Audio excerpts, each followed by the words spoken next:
Hey, why doesn't that toy move? I guess it hasn't figured it out. Figured what out? I can make it move for you. Huh?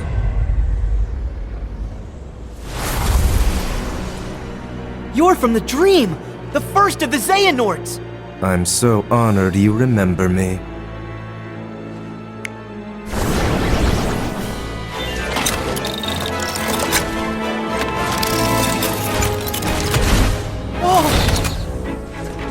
Oh no! He can move! Way cool! Look out! One heart's shadows fill the emptiness of another. See how they bring him to life? Like heartless and nobodies, they fit together. Enough! Why are you doing this? There's a darkness we are missing and must reclaim. The way hearts connect in this world can provide us with a clue. So we made a copy of the world, and then pulled those hearts apart. I wonder how you'll handle the strain. Wait! What does that mean? Don't let me down. Whoa!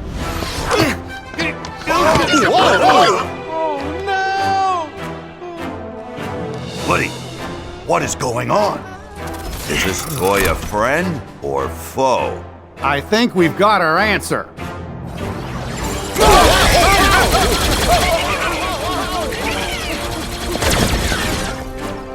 Sora, you're up! Yeah! If the Heartless know how to do it, there's no reason you can't. Do what?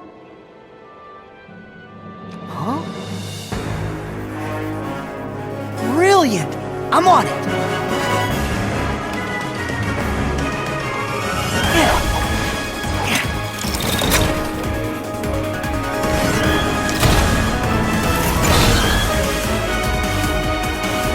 Greetings, I'm Solidus-Skully, and welcome back to Kingdom Hearts 3. Okay, energy systems online, Gatling guns at the ready. Excuse me. And, yeah. We're taking control of the Gigas. Gigas? Whatever. What the fuck do I... whatever. Naming schemers, pronunciations. Whatever. See the... you know what's bullshit Cinemassacre thing about word pronunciations, whatever. In any case, so, yeah, controlling the Gigas. I wonder if this is something we'll get to do a little bit more of in Kingdom Hearts 4. I wonder why I would bring that up. Yeah, but in any case, so it's basically, well, Japan loves its mecha gameplay, and, yeah, you can fire your lasers, and, each Gigas you control actually does have a few different attacks. Like, I mean, again, with the laser beam thing here, you pretty much have, like, you know, two, shoulder silos, so again, you can pretty much punch them and, launch your special attack. But yeah, you can also pretty much jump to and fro, you know, you have a little boosty attack, and, yeah, overall, pretty fun to control these mechs. They're, again, compared to some others that you think might be a bit too clunker-junker, but no, they're actually very lithe and, maneuverable on their feet.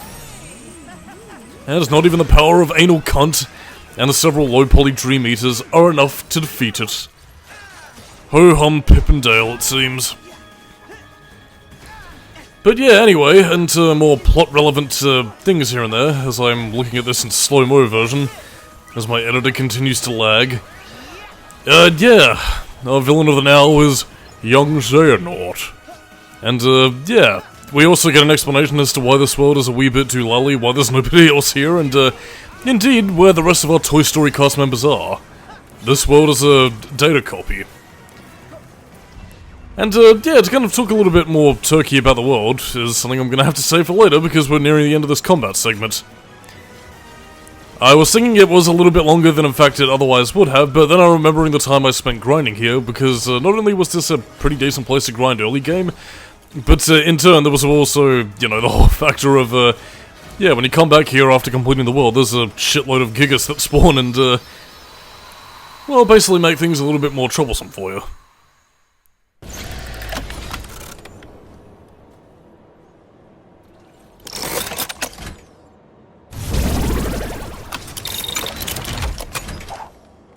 He was being controlled? He wasn't just switched into battle mode by accident? Buzz? It's nothing. I'm confused. That guy in the black coat, did he say he made a copy of the real world? What's that mean? It probably means they split this world in two. Your friends in one world, us in the other. Only one of the worlds is real, and the other is just really convincing. You can't be serious. Oh, that's right, you're from a video game. Well, maybe in your game, that's how things work. But here in reality, you can't split worlds. Huh? This is ridiculous. Hey, Woody, let's go. I admit, it does sound just a little far-fetched. But say we have been taken to some kind of alternate world. That would explain why your laser's real. And is it really that crazy? Worse than evil emperors and protecting the galaxy? Any of that ring a bell? Point taken. But that just means these strangers are part of the delusion.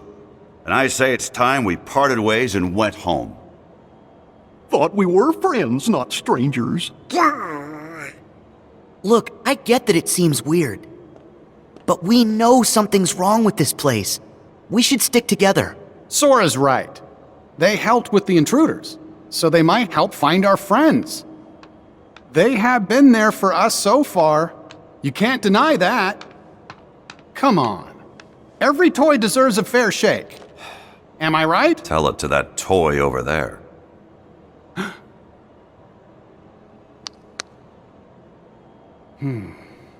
Sheriff, sir! Huh?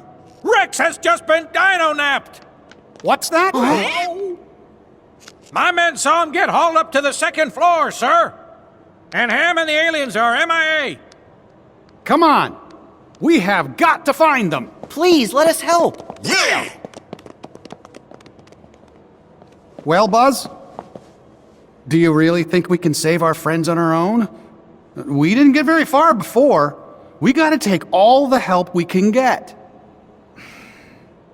Don't worry.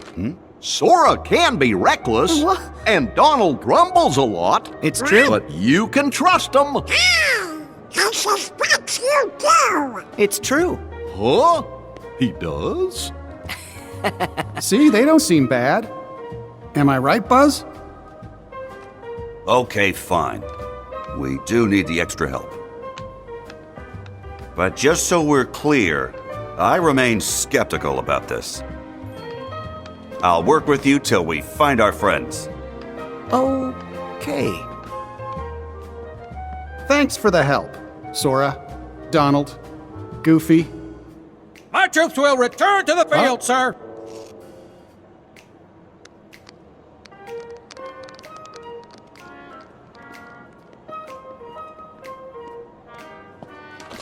This ascent is gonna be rather tricky.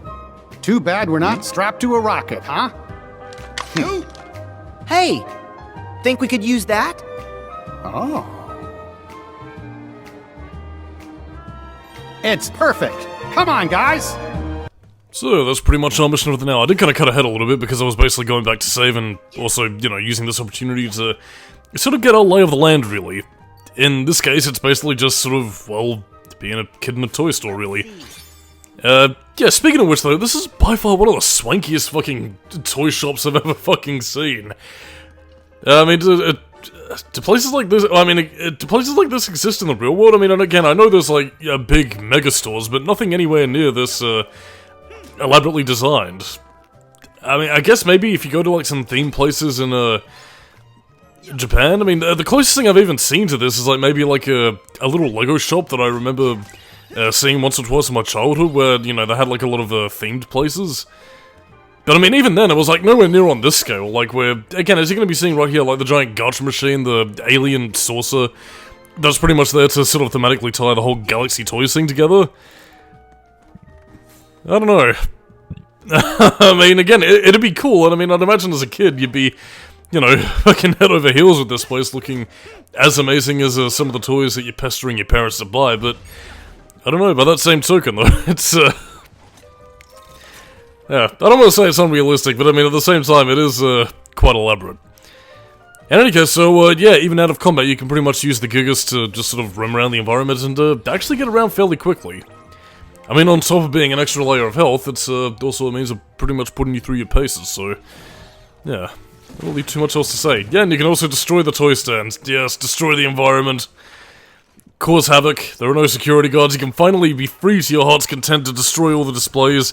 Get your mucky fingerprints all over the different toys and, I don't know. Do whatever that'll pretty much make every adult toy collector Motron go, oh no, the value of the toy is, rather... Ah, well. I mean, I suppose maybe that's the one thing between me and, I guess, toy collectors that... both, whether it's just because I'm being a wee bit childish or because, I guess I just don't really understand the idea of collecting things, I don't know, why you just want to keep it in this display box. I mean, I get the whole, like, mint condition thing, but I mean, at the same time, though, I mean, if you're not gonna play with it, then really, what's the point? I don't know, like, I mean, it's sort of like, I guess for the sake of, apart from maybe archival purposes, like, part of the reason why, like, I mean, if you have, like, a very rare game that you're never gonna, you know, actually bother to play, then really, what's the point? But anyway, that small tangent aside, though, yeah. In any case, so, yeah, basically, young Xehanort's whole reasoning for being here. Now again, he did mention the idea of, and again, I'm supposing this was probably Tetsuya Nomura's, additional reason for wanting to include Toy Story, apart from, well, anything else really. Yeah, the idea of, otherwise unsentient toys having a heart. It's a theme that kind of goes all the way back to Kingdom Hearts 1, really, if you remember, you know, the Pinocchio world. How can a wooden puppet have a heart? And, I mean, in turn, the fact that, you know, consider the, you know, the Pinocchio world that was cut out of a 358 over 2 days, where, you know, both Roxas and Xion were... Oh, hang on. Hey, what happened to my voice? Get a load of me, Buzz. I sound like an alien. Yeah, I figured I might as well just leave that in there. Again, those balloons have helium and, they have funny voices. And by the way, that also does play into Sora's little battle grunt, so, yeah, that's also quite funny. One clip that didn't actually play there was pretty much the clip where Donald was, pretty much like, me too, I sound like an alien, but then the helium wears off, and then he gets pissed. Tee-hee, huddle-ha, funny. But, yeah, additionally, though, as we continue to make our commute, yeah, basically the world in 358 over 2 days that would have involved Pinocchio, and, again, the whole idea of, Roxas and Xion, the nobodies, trying to figure out how, you know, they also have hearts, and how can inanimate non-human objects have hearts? I gather that might have been one of the original reasons why he wanted the world in, again, to kind of tie in with the whole, you know, philosophical concept of what makes a living being, or what measures a human, or whatever. But yeah, I mean, I think it does also tie into another bit of a reason, because, yeah, for one of the darknesses that Xehanort has on his side, well, he needs to see how replicas are made. And I mean, bear in mind, they do seem to have Vexen on their side, so... Yes, indeedy. It appears that some things are not what they seem. But yeah, that pretty much all but confirms that Xion is pretty much going, over to the evil side.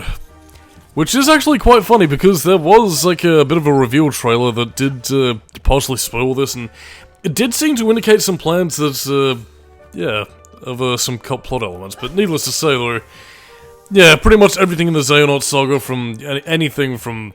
You know, even something as lowly as Coded or 358 over 2 days is going to get some semblance of payoff here, so... I mean, I'll give Kingdom Hearts 3 this, it is a bit of a stuffed turkey, but... You know, it is putting it through its paces to sort of resolve everything the preceding games have set up, so... It is rewarding your time and investment. Just like how, you know, we can stay here for a quick bar, a fizzy cola... Golly gee, I sure do love these nameless brands.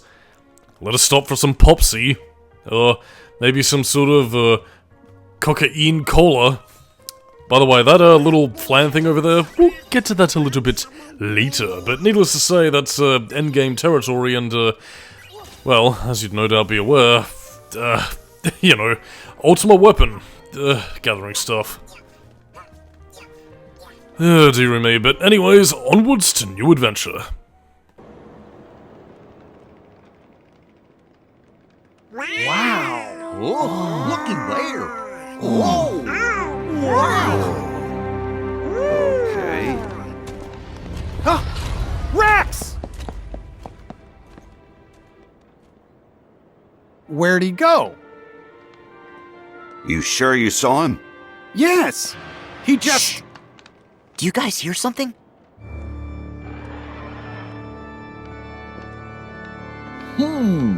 What's that? Something feels wrong.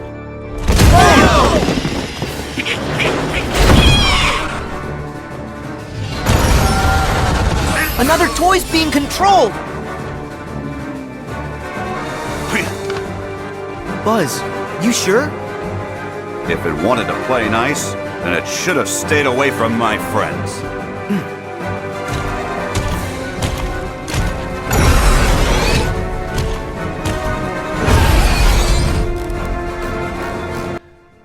Yes, now, despite that thing's limited animation, I suppose the better way to call it would be the, limited articulation. Yeah, that's it. I mean, considering it's a toy and everything. Yeah, I mean, its attacks still aren't going to hurt, so, you know, don't be completely too lally. I mean, again, given the nature of the world, it does still have attacks, but, yeah, I mean, kind of tying into my salient point, I do love how, like, animated the toys in this world are. Like, again, they move as appropriate to their articulation, and you can even see that with our own toys, really, how, you know, sort of a staccato buzz is, or how somewhat fluidly rhythmic Woody's movements are, you know, considering these pretty much just made out of cotton and, you know, fabric and whatnot. Again, the way the characters move in anime is, you know, a very nice attention to detail, and that's all I wanted to say.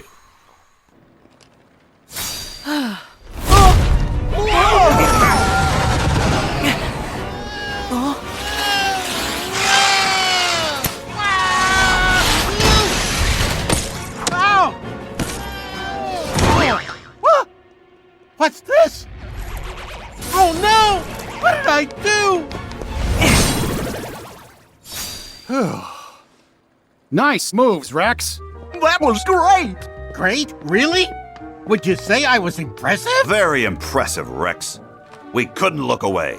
Hooray! Oh, that makes me so happy. Were you watching too? Did you see what I did? I was going for fearsome, but I think I Rex, might have actually would you achieved something close to Earth to Rex. terrifying. Do you know where the others were taken?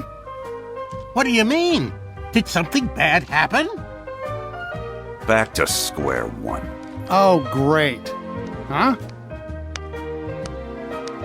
Sarge! Have you got a status report? Sir, one of my men just located Ham forward of our position, in babies and toddlers. The corporal was debriefing him, but something must have gone wrong. All radio contact has been lost. Anything more specific we can go on? Right before I lost contact, I heard music with some sort of sonic interference. Music? You think it could be the Heartless? What if it's another big monster? Let's find out. I agree. Actually, I think I'll head back and wait by the entrance. I'm sure those vents are going to be much too narrow for my big dinosaur tail. Really? I'm sure you'd fit. Rex is right. Besides, we need a lookout at the entrance. It's an important mission. Can you do it? Yes, sir! Yeah, get out of here, you big cowardly lug. By the way, the voice actor's name for Rex was Wallace Shawn. I finally remember what it was after, a memory lapse. Thank Nomura. Sorry, I just spent the weekend in Castle Oblivion and completely forgot everything that I've ever done. But anyway, after gathering a few ingredients, another thing, analogous with this store is actually that, yeah, you get to see some Final Fantasy Summon cameos in, the form of, toys marketing for Dissidia NT. So, yeah. It was basically the latest Dissidia game that was released at the time, and, I can't quite remember what it stands for. Dissidia Northern Territory, Dissidia Night Transformation, Dissidia whatever. But yeah, basically you get to see summons of like Bahamut, Alexander, Rama, Ifrit. Sadly, no Doom Train or anything else, but Aqueist really. Either way, I mean, again, a lot of these different stores, you know, on top of having a few visual cameos here and there, do offer, you know, more than a few little nooks and crannies for you to explore, including little mini-games here and there, like, yes, well, minigame, puzzle, whatever's your poison, really. Basically, we have these, suck 'em fuck 'em robots, and, yeah. Go! Yes, I win! And, for our spoils of war, we get a treasure chest. And this minigame does actually, well, minigame, whatever. It basically does reset if you come back into the world, but you don't get anything for a second visit, so sad face. But yeah, all that aside though, a lot of these toys aren't actually based on anything in the Toy Story universe. Kind of intentionally so, because a lot of the toys in the actual Toy Story movies themselves are, you know, based on real brands, so again, they do kind of... And you can kind of tell this actually when you play the, you know, the PS1 Toy Story 2 game, that it has so many fucking copyright screens, because a lot of the toys in that movie are based on, you know, copyrighted brands from, like, you know, Mattel or Parker Brothers or stuff like that, so...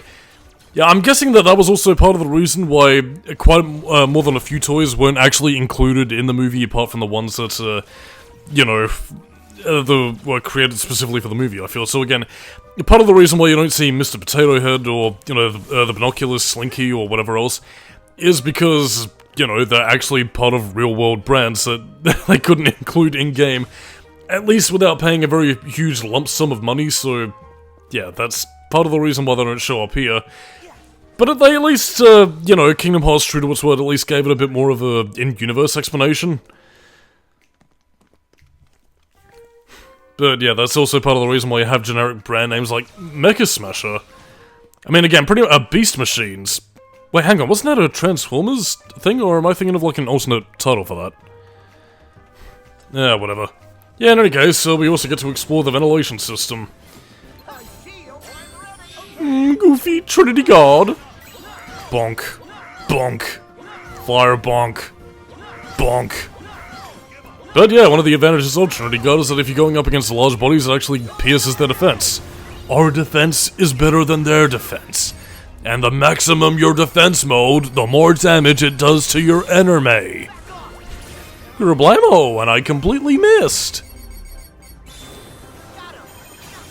Anyway, Sonic Lost World music, da-da-da-da, and then we can move on again and do whatever else.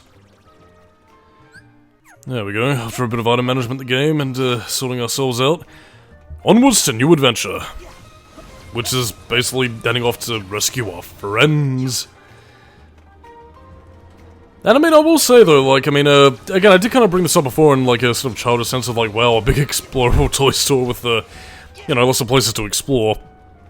I don't know, I mean, again, the fact that you're going through it as pretty much like a toy-sized character, it does kind of provide that little sense of whimsy that, I don't know, I suppose you would have had when you were a kid and you were exploring all these colourful avenues of expensive things to pester your parents with, where they would have rather been spending it on, I don't know, bills, but yeah, to your kid mind, you don't give a shit about any of that. They would just spend on boring stuff like cutlery, or deck chairs, or furniture. You don't give a shit about any of that crap. You want the latest Batman high-tech vault set, complete with Batmobile action figure and a little Robin jet ski, because you ain't get fucking shit. To see the world through the eyes of a child again. Again, it's part of the reason why these sorts of worlds are very enjoyable to play as Sora. I don't know. I mean, again, I think it was either Haley Joel Osment or it was Tetsuya Nomura himself that said that, again, you need a guy who's very, you know, direct and straight-laced to really sort of explore these worlds and cut through the organizational bullshit of, you know, vagaries and discrepancies, and that's what Sora's there for, man. And that's why I love the guy. Teleporting? Or ascending? Sonic Lost World, music again. Yeah, you can still use a lot of these abilities through in here, though, again, if you do get in a place where the camera can't really, you know, effectively showcase a lot of these cinematics, you do actually get them without, you know, the keyblade traction flow cinematics playing, and, yeah. You can also turn those off in the options menu, again, if you don't want to watch them every single time, and you also get the option to skip it, so... Yeah, options for everybody. Ah, a accommodating gameplay. Yeah, see, put her out demonstratum with both Keyblade transformations and, retraction flows. And yeah, even the color scheme on Sora's toy model also changes, which pretty much goes for, again, I probably brought this up before, but fuck it, might as well bring it up again. Yeah, it pretty much also goes for any other costume that Sora gets in the game. He will have slight palette changes based upon whatever Keyblade transformation that he's using, so yeah, that's a little attention to detail. Which is quite odd here, really, because, I mean, again, it's based on Sora's outfit, but it's also meant to be based on, for the world-specific thing, it's meant to be based on Yuzora from, the Verum Rex video game. Which is funny in and of itself, because, I mean, Verum Rex, to kind of jump the gun a little bit here, is actually a thing in the Kingdom Hearts realm. It's just not specific to this, plane of reality, for lack of a better phrase. Not that Kingdom Hearts is really any stranger to that. I mean, again, we've already had, the World of Dreams. As we saw in Dream Drop Distance, we have Data Worlds, as we've seen in Kingdom Hearts Coded. And, even in and of itself with, the Tron World and Kingdom Hearts 2 and all that, so... Yes. What other place can we go except for... unreality? Oh, it's good. It's a good thing we fucking escaped that. Otherwise, there would be some very unfortunate mess that we'd have to clean up. Well, not really though. I mean, again, it'd basically just be fluff, body parts, and broken toy bits of plastic. I mean, really, the most dangerous threat to Sora, Buzz, Woody, Donald, and Goofy at this stage would be, I don't know, a microwave. But in any case, though, yeah. Next time on the Kingdom Hearts 3 commentary, I'm Solidus-Skully, keeping new metal. I got my exit intro backwards. Yeah, we pretty much enter our next toy area of the game. Catch you next time. This is Babies and Toddlers. Where do you guys think we should start?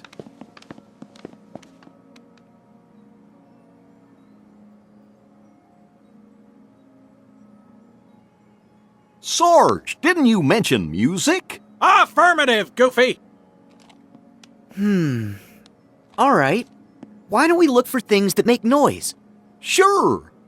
That's good thinking from you. What do you mean, for me? Hey, where you... Donald? I think they really are good guys. Hold Well? still. You wouldn't have trusted them otherwise. Don't. And I know that your trust is a hard-earned treasure. Well, for all our sakes, let's hope you're right, cowboy. I'm willing to give him a chance at least for a little while longer. Especially if it means getting Andy and our friends back. Agreed.